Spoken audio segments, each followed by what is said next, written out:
pensons trop souvent que les ulcères gastriques ne concernent que les chevaux de sport et de course, mais sait-on que tous les chevaux, quelle que soit leur activité, peuvent être touchés par cette maladie? En fait, un bref rappel. Un ulcère gastrique correspond à une érosion plus ou moins profonde de la muqueuse de l'estomac. On parlera plus généralement de syndrome ulcératif gastrique. C'est un phénomène très fréquent chez les chevaux dû à l'augmentation de l'acidité dans l'estomac. Quels chevaux sont touchés par cette maladie?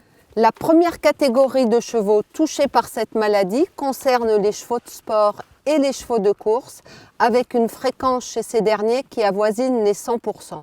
Mais toutes les catégories de chevaux peuvent être atteintes, les chevaux au repos, les chevaux d'élevage comme les poulinières et les poulains, et les chevaux de loisirs, avec une fréquence chez ces derniers autour de 40%, c'est dire qu'un cheval de loisir sur deux peut être atteint par cette maladie.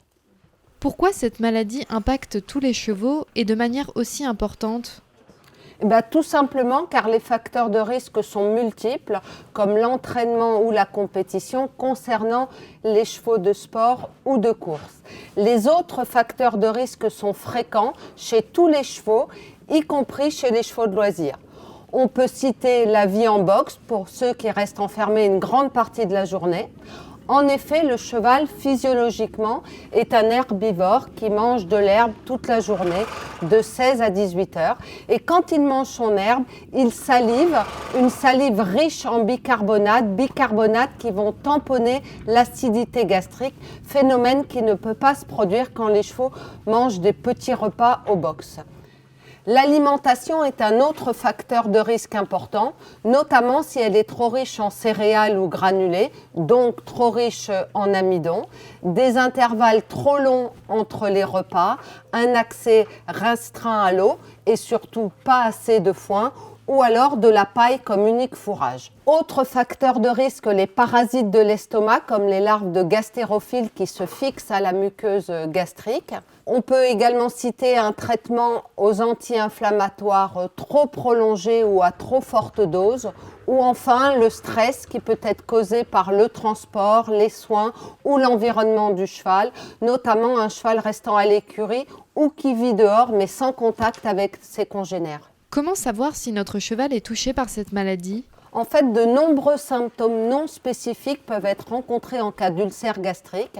Cependant, ils varient d'un individu à l'autre et ils ne sont pas forcément révélateurs de la gravité de la maladie. On peut citer un mauvais état général avec un poil piqué, une perte de poids associée à un appétit capricieux ou un manque d'appétit, des crottins mous, des coliques aiguës ou chroniques, notamment des coliques après les repas.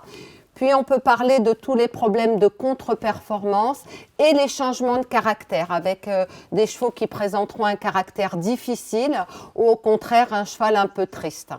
Attention, les ulcères peuvent parfois être asymptomatiques, mais l'absence de symptômes ne signifie pas l'absence d'ulcère.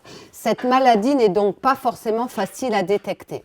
Alors, le diagnostic clinique repose sur un examen minutieux du cheval et puis un recueil méthodique de sa façon de vivre et puis des petits signes qu'il a pu montrer.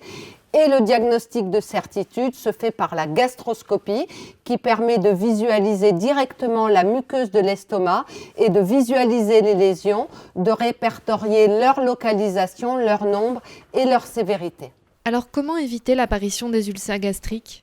La gestion de l'alimentation et du mode de vie du cheval de loisir est très importante pour éviter l'apparition des ulcères.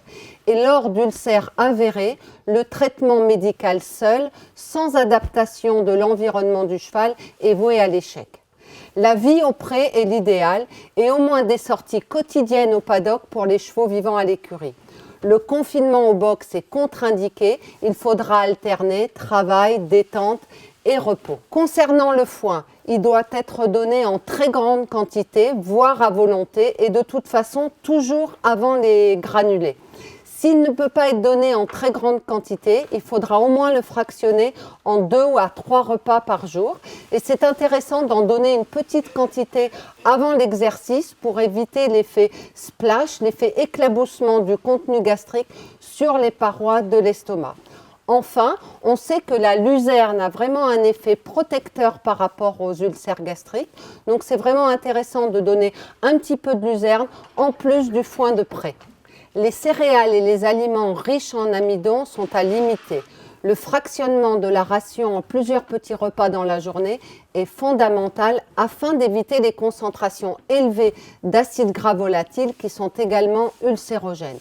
On peut par ailleurs augmenter le niveau énergétique de la ration en incorporant de l'huile végétale au repas.